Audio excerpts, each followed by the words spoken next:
Hello, everyone. Justin Henderson here with RecruitMilitary and Vetonomics. Thank you so much for joining us with our 6th episode. I will tell you one thing, lesson learned from just watching that intro. I probably need to update my picture because we're missing a little something on that. But thank you all so much for joining us today. What we're going to do is break down the December jobs report that came out today. Also reflect on some of the information that came through from 2021 out of this jobs report. And then that'll take about 5 or 10 minutes. And then I'm going to be bringing Steve Reis, who's a former Army officer, owner of 2 businesses right now, who's moved into that private equity space of bringing businesses up to their full potential. So really excited to have that conversation with him. You know, as we go through Vetonomics and as it evolves, I think the end goal is to not just show hiring authorities and veteran job seekers really where their value points are, hiring authorities where to attract military talent, where to find it, and for veterans to understanding what value to bring to corporate America. I think one of the other values that we can bring here is by bringing military leaders, veterans that are leaders in corporate America out of different industries, different parts in their career, to show you some career growth options that maybe you weren't aware of as you're transitioning out of the military. So without any further ado, we'll move on to the jobs report, which I'm really excited to show you. So Sean, confirm we can see the screen. Got it. Thank you so much. So again, we're going to break down the jobs report as far as the numbers go. Again, just to get into data first, you know, what I found was really interesting here is that we dropped a lot. We were at 3.9% unemployment for veterans in December, and we dropped all the way to 3.2% going into January here. And to give you an idea of what that means, we're 10% of the U.S. population. We're 7% of the U.S. workforce. So we're a small sliver of talent that obviously is highly sought after, as you can see with these unemployment numbers. And those small numbers I've put in the corner there, you'll see, you know, that's really giving an idea. That's a guesstimation, breaking down 11 million veterans down to 3.2%. So we went from about 330 veterans looking for employment across all 50 states to just under 300,000, to give you an idea of kind of what we're looking at. National unemployment was a large drop, which was great. You know, in a month, 1.2 million citizens found employment. So we dropped all the way to 3.9% unemployment rate, which drops you from 6.9 million citizens looking for employment to 5.7. As you'll see as we go through this, there's still a lot of room to go. You know, we added 199,000 jobs in December. Error there, should have said December.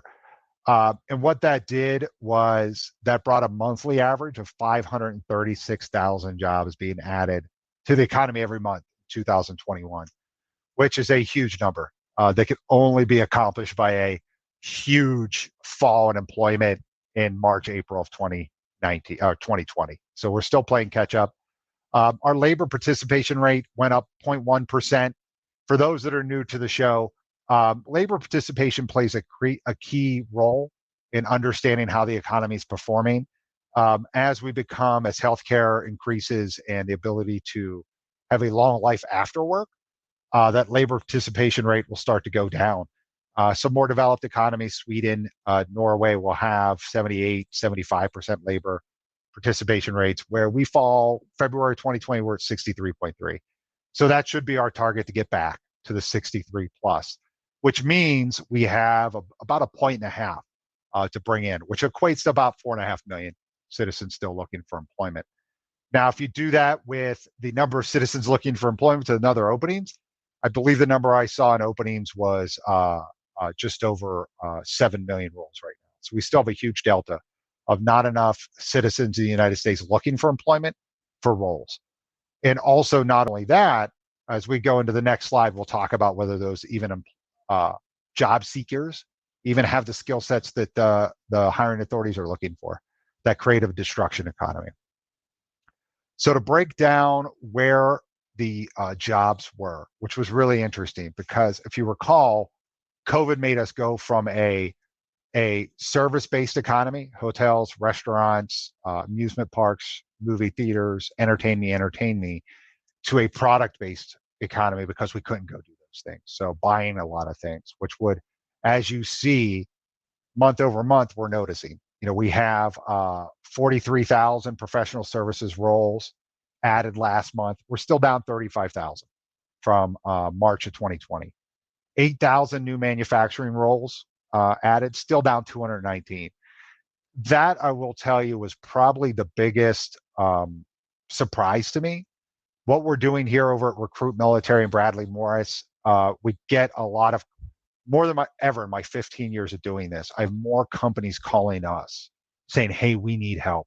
We need to hire people. We want to get military because we know that they're committed to mission. They're great leaders, you name it. And so much of that is in manufacturing because, again, we're buying more than we've ever bought. So I'm surprised that it's only 8,000. I'm surprised they're down 219,000. I would think that they would be a plus at this point. But it just shows that creative destruction economy that those restaurateurs, the hotel, the amusement park workers that are looking for work just don't fit the criteria manufacturing's looking for. That's mostly what I'm seeing. Or those people that work in those roles in hotel, restaurants, et cetera, they're very customer facing, very vocal roles, a lot of communication, where in manufacturing, it's not that. So it could just be desire too. What is not surprising is that transportation and warehousing is up 218,000 since the pandemic started because we are buying things and it needs to be shipped. You probably hear a lot about inflation right now. Inflation's huge because of the lack of OTR, over the road truckers. The higher cost of importing products because containers are going for 4 times their price to get something filled up in China and shipped over here. So we're going to continue to see that inflation until we stop buying more stuff and everything, the supply chain levels back out. But it's not surprising to see 218,000 extra employees in that sector just because of the way the economy pivoted.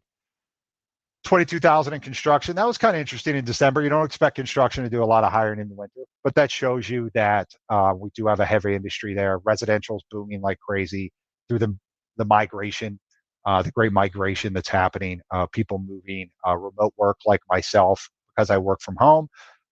I was able to relocate somewhere different. And then 53,000 in leisure and hospitality.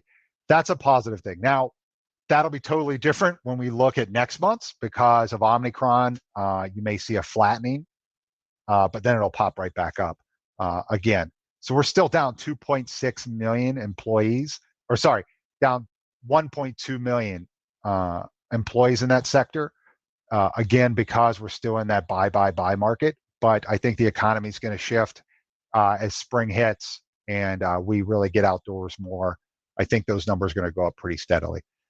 To give you an idea, also what you may not have noticed is that each month, the Bureau of Labor Statistics, Department of Labor goes back and looks at all those numbers and they find opportunities to improve the data, and they go back. So in October, they added an extra 102,000 roles, November 141,000 roles. So really the net positive hires was 243 adjusted. So really the economy's going up. Of course, it can't go as steep as it went down because that was an all hands on deck stop, but we're seeing the increase. All positive news going into 2022. Here's where I said was interesting was who was hiring.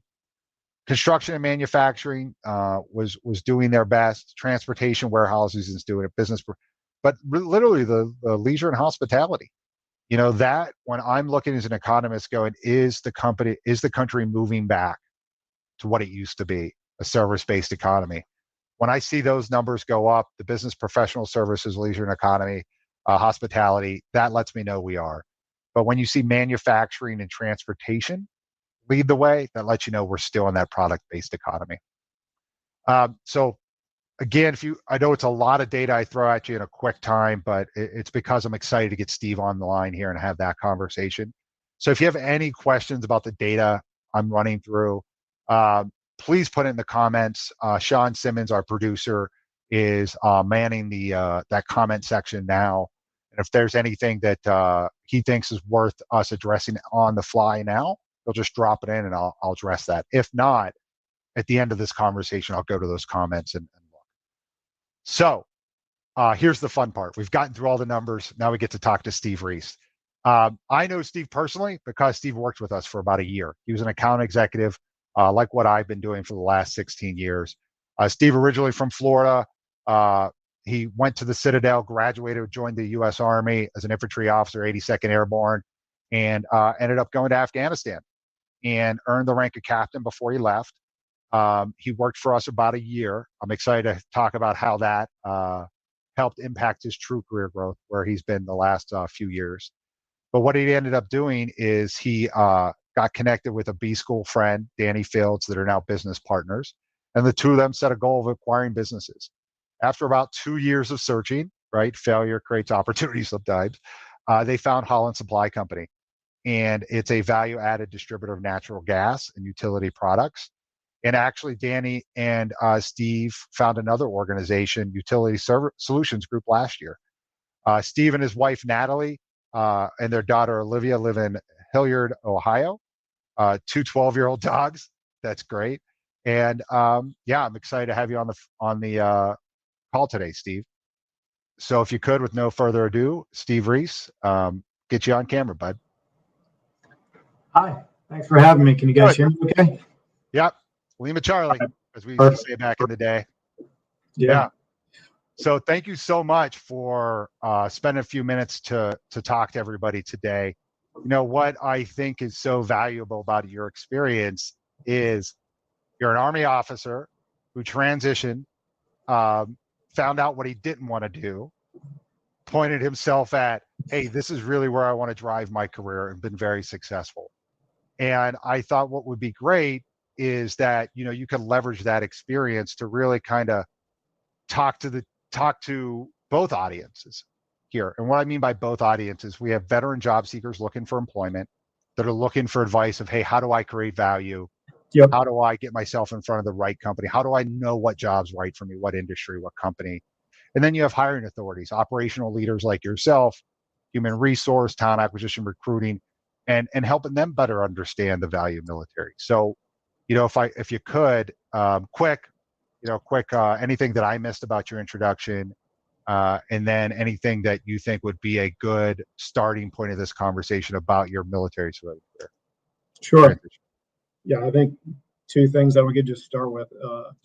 My military experience, everything I learned, the skills I developed, they've absolutely been foundational in everything else that I've done in my life. I think as I've left the military, I've had to maybe frame them a different way or present them a different way in different environments. But if it wasn't for my military experience and everything I learned there, I don't think I would have accomplished some of the things I've accomplished. Not to say I've done a lot. I'm a new CEO, and the true mark of a CEO is what they do while they're in the company. And my tenure is still pretty short. But yeah, I think that's the first thing I would just note is what I learned in the military was definitely foundational for everything else that I've done. Well, you know, I hear that from almost every veteran, is that what skills, discipline, bearing, attention to detail, camaraderie, mission focus, all those that are ingrained in us as veterans are the reason we are able to be successful in our civilian career and in life, be it family, whatever. Yeah. You know, the hard part I find is that in corporate America, that's not there. Like, that is not part of a job description. That's not part of an interview process normally. So with that being said, we may be jumping ahead as far as, you know, how did you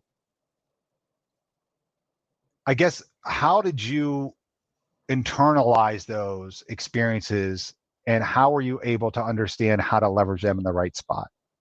Meaning, we talked about when you transitioned out and went to Bradley Morris, you know, and there was, hey, there's skills, discipline, attention to detail, mission focus, all those things that really helped you be successful. But what were some of the parts when you transitioned out and you went, oh, I didn't think about that? Yeah, or yeah. hey, were any of those moments you want to talk about? Sure. The transition, I don't think that the transition is very easy for anybody. In Mm, my situation, it was definitely a big adjustment. I was at a military high school and then a military college and then spent 4 years in the infantry and deploying. So when I got out, although I had all these skills, if I were to talk about those skills or I were to present myself to somebody who was in a corporation and had never been in the military, we'd be speaking two different languages, right? And yeah. so I had to translate a lot of that. And I think it was through quite a bit of trial and error, unfortunately. But looking back, I think in a lot of cases, I just didn't understand how big that difference was culturally, right? I was Hmm. kind of brought up in the military, and after going to high school, college, and then in the military, you're steeped in that. That's who you are. And so my ethos, if you could say ethos, were kind of mission first, accomplish everything, no matter what it takes. And that's the general attitude that kind of is behind everything, right? And do the right thing. And I think what Yeah. I found when I got out was not that corporate America is devoid of those things. There, I think, universally speaking, people try and do the right thing. In the Mm, military, it's much more amplified. Outside the military, it's much more about quid pro quo. It's okay, like I'm going to do this, but I'm doing it because I'm looking for a benefit, or I'll do this for you if you do this for me, right? And I yeah. think in the military, some people experience that, especially folks who are deployed in foreign cultures and trying to accomplish their mission in a different society. They need to make those trade-offs. But when they turn around and they go back to the barracks or they go back to their fob, the culture is very much the army where it's not about quid pro quo. It's just you do it because Yeah. it's the thing you're supposed to do, right? So I think that was a big thing I had to get used to. But your question was really how did I figure Yeah. out how to translate these things? I think I mentioned trial and error, but it was probably just being more concrete than that, giving some more specific examples. After Yeah. some time being out and realizing, um, learning the language a little bit, I was going to say that. speaking with Yeah. friends who had been out, family members, kind of talking to them about what I was going through, what I was trying to do. And they would ask me questions. Well, why do you want to do that? Well, I want to be a project manager because this is basically what I did in the military.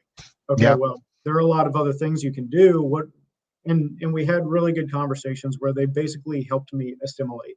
So my guidance would be, or my recommendation would be to anybody getting out, connect with, a former friend who was in the military and who has been out for a few years. Get in touch Mhm. with your parent, your father, your mother, if you've got a good grandparent. Most of these people probably, even if they had been in the military, they've been out of the military and they can help you learn the language and understand, reading between the lines, where those quid pro quos are, or those I'm doing this because I'm looking for this benefit, which could be the case, you know, in many situations. And it's just Yeah. more foreign to people in the military. You don't naturally function that way. Yeah. You hit on a couple points. One, there's something we call radical candor. Sure. And, that is something in the military that I remember, you went to the Citadel, so that was kind of ingrained in you early on there. But going from general population into the Paris Island and going, oh, wow, right? Like straight up, this is what I want, what I expect. Yeah. You become, you come to expect it and embrace it in the military. And I think that's probably what you're talking about is when you landed boots on ground in civilian market and you practice that radical candor Mhm. that sometimes you go, whoa, whoa, whoa, like that's a little too harsh, and understanding Yeah. that the culture of the environment you're walking into Yep. that sometimes like even like I have I have companies that I will say, hey, this is a Army Marine Corps organization because they practice radical candor and they Yep. have those hold each other accountable. And no, no negative to any other branch of service, but like the Navy, it's okay for that enlisted person to ask that officer why 4 or 5 times before making the taking the order. Yep. And in certain situations, we know they're live fire that you've just got to take the order and go.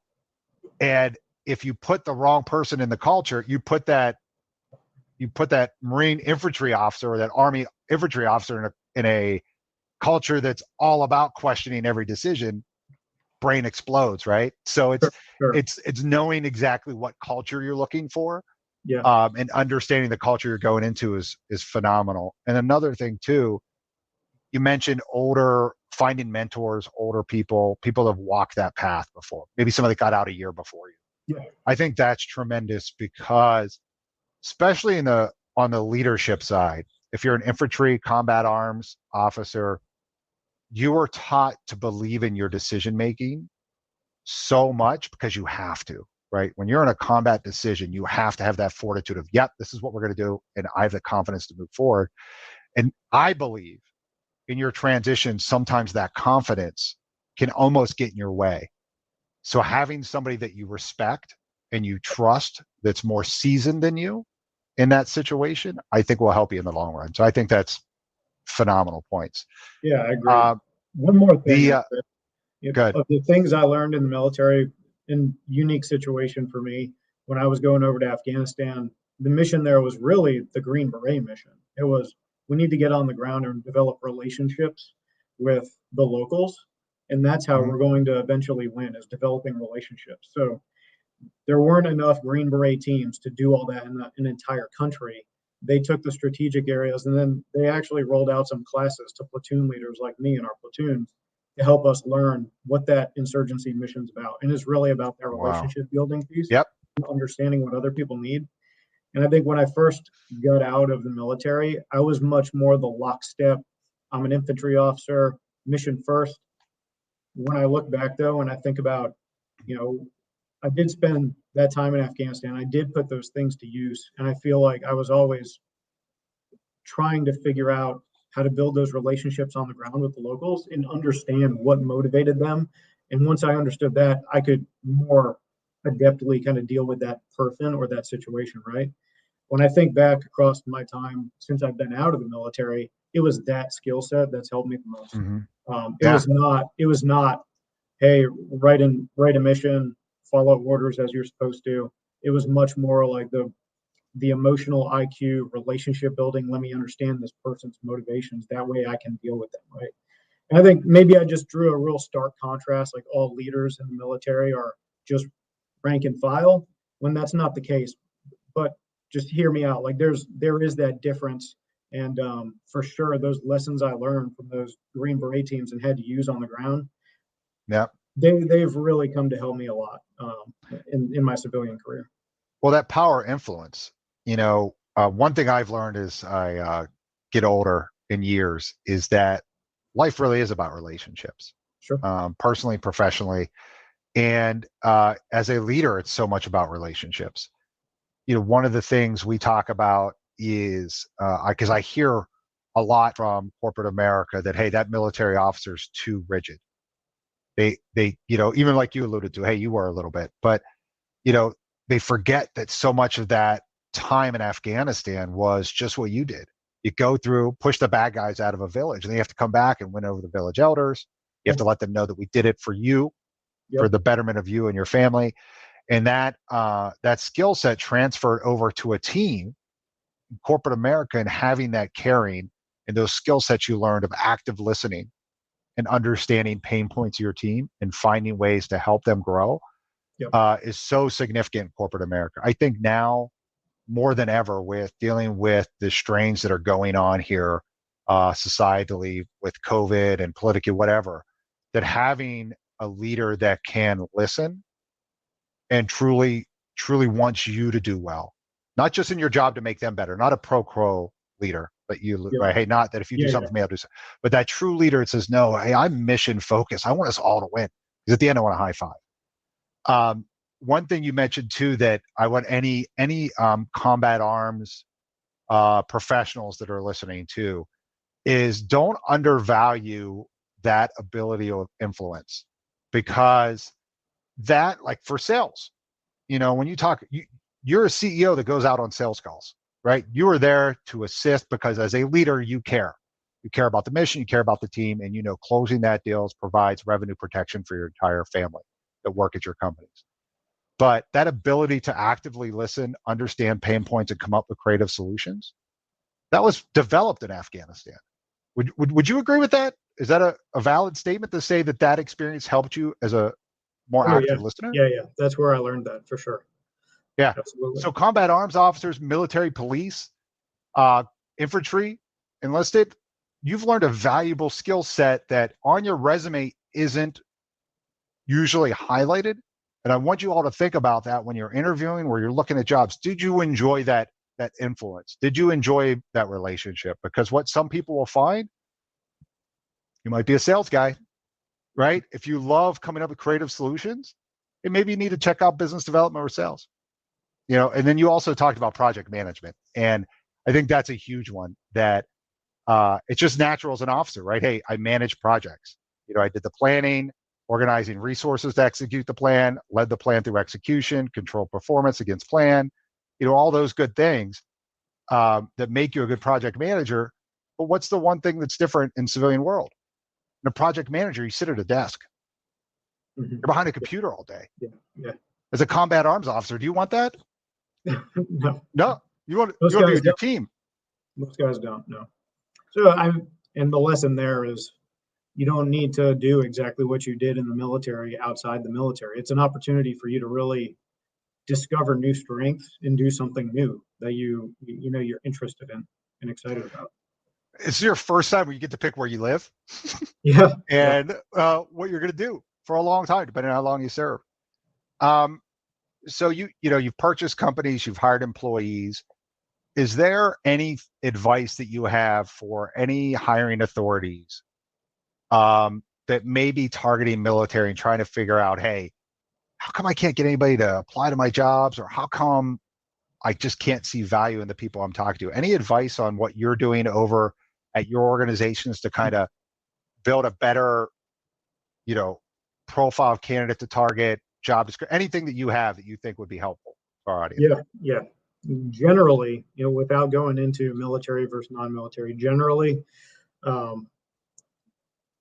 at the company, we really, I say we, because me and Danny and our management team, we've really developed our own hiring process. But we usually like to think about I don't want to think about this in terms of, I've got this job, so stereotypically I'm going to need this kind of person and I want these skill sets. Rather than doing it that way, we like to think, okay, we're filling this job because we want XYZ accomplished 2 or 3 years from now. Let's start with the outcomes we want accomplished and work backward from there into thinking about who we need and what skill sets they're going to need to bring or develop while they're with us, and what benchmarks we should be looking for along the way and evaluating them on, right? So we try and start with the end in mind, right? What needs to be accomplished. Now let's go to work developing our recruiting strategy. So I think a recommendation I can make to any job seeker, but we're talking to veterans here, and I think for those veterans who are getting out right now and looking for a job the first time, try and put your shoes in the employer's shoes, or put yourself in the employer's shoes and understand what they're looking to accomplish a few years from now. And there's nothing wrong with asking that question too, right? Hey, maybe the pleasantries have ended and you're starting to talk about the job with this new employer. Don't be bashful about saying, hey, what do you want accomplished from this role 2 or 3 years from now? Like, what are your must-haves? Yeah. Because I got to know if I can get there, right? And then have a conversation about that. And I think you're going to find maybe there are things you need to learn to get there, and that's okay. Yeah. Have that frank, open conversation with them about it, but start with the end in mind. I find this with veteran hiring managers so much that you're so focused on the hardware of the human, not the software. If that makes sense, right? Like, hey, the titles, the certifications, the labels. Yeah. Hey, this is what you have to, this is where you need to be in 2 years. Can you get there from where you are now? And the way I call that performance-based hiring, where you say, hey, this is how you have to perform in the first 3, 6, 9, 12 months. Here's your 2-year, 3-year goals. Can you accomplish it? And why I think it's so important to use that process in veterans is because they don't have any industry experience. So if you're software focused and you're looking for those acronyms that come out of your industry, you're not going to find it. Right. Right. But if you're performance focused and you say, I need you to accomplish this as a veteran, right? You're going, oh yeah. And you start connecting dots from your military experience to make, spot on. So I guess my answer that I gave you was more for the veteran, but you really asked me, what's my advice to the hiring manager? Along what you're saying there, my advice to the hiring manager would be, look at the ability to learn. Look at a history of not performance in certain specialties, but a history of success overall, right? Yep. That's the kind of person that can get up a learning curve and do something new, and they're going to accomplish. They're just going to be a winner in general, right? That's what you're looking for. You're not looking for a specific skill like this person's Lean Six Sigma certified, right? Yeah. Well, yeah, in a market like we're in right now too, from the hiring side, and we've talked about this too, the more directly relatable experience, meaning from your industry going into your company, that you target, the more you're going to spend. There's an inflationary cost to that right now for experience. And again, hiring authorities I'm talking to, the only people that companies are going to let go are the ones with human performance issues, right? Any high performer trying to leave Holland right now, I bet you and Danny are bringing them into the office saying, hold on, let's have a talk. Yeah. And it's the same with companies across the country. So if somebody gets an offer and is easily walking away from a company, it's almost a red flag. Yeah. So this is good news for people transitioning right now. There goes. That's my next question. Between employers and employees, they've got a little bit more bargaining power right now, right? A lot of people in COVID, probably ages 50 and up, there were many people who decided, I'm done working. They were able to. COVID allowed them to realize how to retire. Or hey, I was going to retire in 5 years, but I've got the money now, I'm just going to do it. And now you have this big gap in labor in the country. So people really need good employees, and they're kind of fighting to get them right now. And that's good news for people transitioning out of the military. I agree. And I think the performance-based hiring model that we just talked about, I see that coming more and more and more into the conversation because companies can't find the direct experience. They can't find the plug and plays.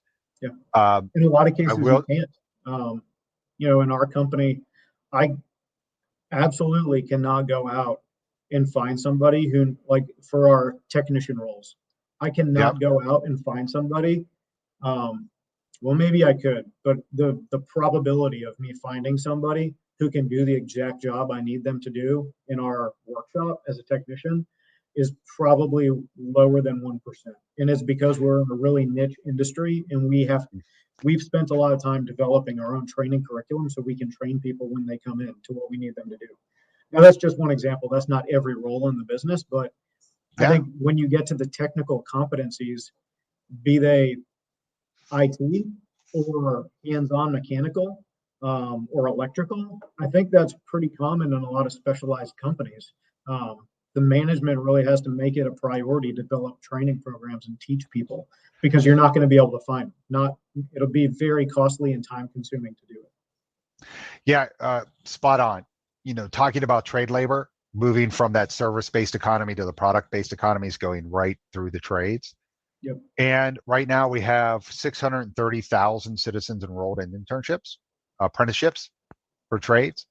And that's going to graduate 138,000 this year. 44,000 are electricians going into residential construction. So less than 100,000 candidates are you going to have less than 100,000 new tradesmen coming into the country. Yep. And the only other place to get them, except for, immigration, visas, bringing them in, is military. And outside of that, you have to build the internships. I saw the internships really starting to come alive right before the Great Recession, 2007-8, because they were going through the same thing. I'm hearing it more and more that apprenticeships, not internships, apprenticeships, larger organizations are starting to build those.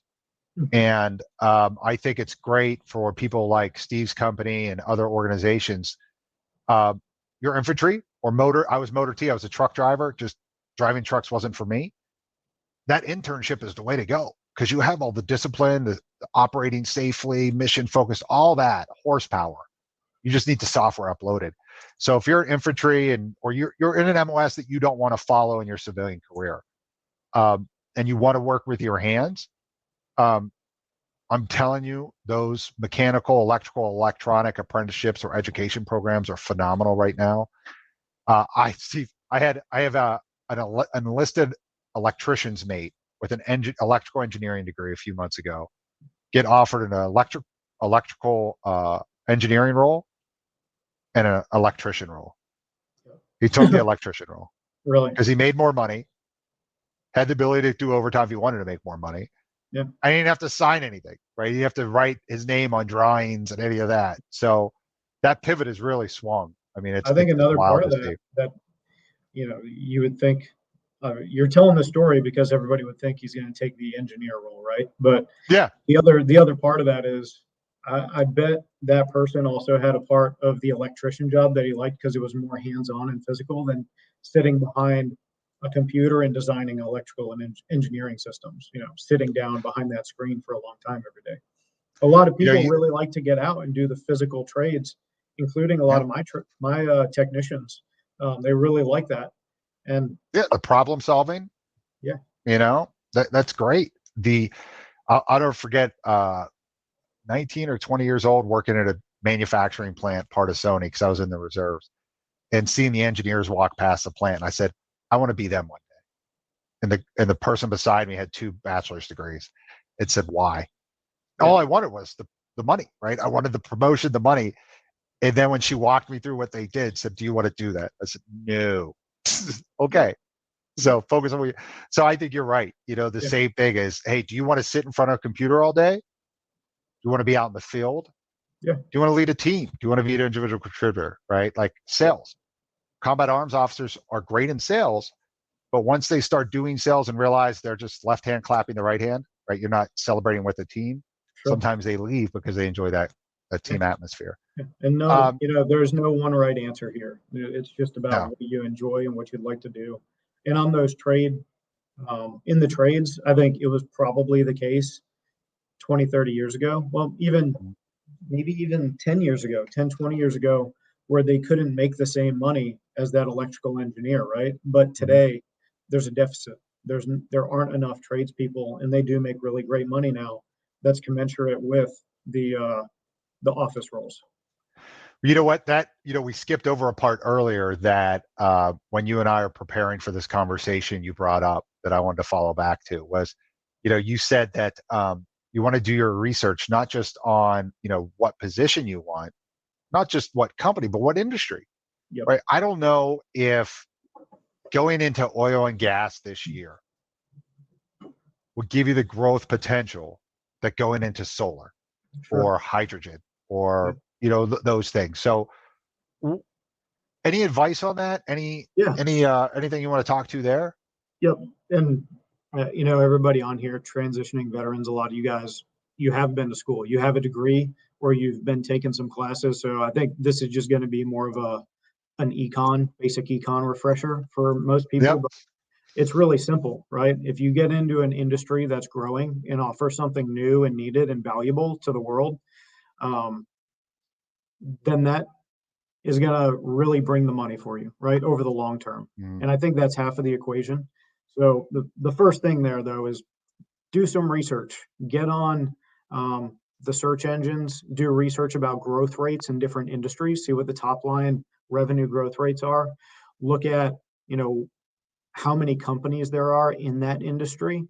See how it's performing, right? Look at what we're going a little bit deep here, but another key metric would be like average profitability in those industries. And what you really want to do is kind of stack these industries one next to another and see, hey, here are the growth rates. Here's the average profitability of them.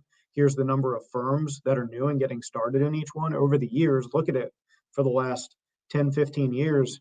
And if you can land yourself in one of those industries that's growing and that you're interested in, then the growth is going to give you a prosperous career and the interest is going to give you a fulfilling career, right? You'll have something you enjoy going in to learn every day. So, no, I mean, I couldn't have said it better. It really is following. I think the hardest part for us leaving the military is that passion and purpose, right? is having that passion for the mission, that purpose-driven life. And if you can find that connection either by the work you're doing every day or within the industry that you're working, or if you're lucky enough, both, that'll really help you have a softer landing. And you're right, if you're passionate about what you're doing, your output level increases, which means your career increases. Yep. You never want to go somewhere where you don't like. And in this economy, you shouldn't be working where you're not happy. The joke I have here is that culture eats strategy for lunch. In this economy, culture is eating strategy for lunch. Yeah. And we see some companies are trying to outpay their culture, and they just can't do it. Yeah. And there's some companies I call, go, yeah, we're fine. Won't have it. We're good. Nobody's leaving. Everybody loves it here. Thanks. And so I really do think that's important. Yep. We ran a few minutes long, which I kind of figured this would, talking. You mentioned being optimistic about the labor market, and we kind of covered that. But any other points that you wanted to get across to the audience before we called it a day? Yeah, I actually had some notes on what I want to say at the end. And one was about, let's do it. Find yourself in a good industry that's growing. I think the other one was, as you're transitioning out of the military, and you're interviewing with employers and you're meeting new people, I think those people, if you tell them your story, they're going to notice that, hey, this person's fresh out. They might not realize what's going on. So in your shoes, you should also keep your BS radar up, okay? And you should be thinking, what's in my best interest as well. If you're interviewing with an employer, yes, they're interviewing you. They want to see why you could fill that role and accomplish those things they need accomplished in a few years. But I think to your point that you just made, Justin, about good culture, you're in that interview, you're also interviewing them as an employer and thinking, is this somebody that I want to work with? Do I want to spend the next 5 years here? If you can, jump on LinkedIn, reach out to some employees who work there, get your own objective research done where you can talk to people who work at a company and you can get their feedback about what it's like working there, because I think that's going to be the most valuable feedback you can get. So really, real quick, be that investigative analyst. Yeah, right. I was going to say, I'm so glad you brought that up because we missed that mark. We missed that. We talked about this earlier this week, right? Think how much time did you spend preparing for your boards for promotion? Yeah, a ton. Compared to how much time did you spend preparing for your transition or preparing for that interview? And I think that's spot on. And that you only have one opportunity for this transition. So, one, present your best self, but don't be afraid to ask the tough questions. Yeah. Understanding culture. Why is this role open? Yep. Right? Is it a role that just gets torn apart? Hey, it's the third person here in a year. It's getting, or hey, no, it's the second time we hired somebody here that they've been promoted. Right. Understanding that is really good.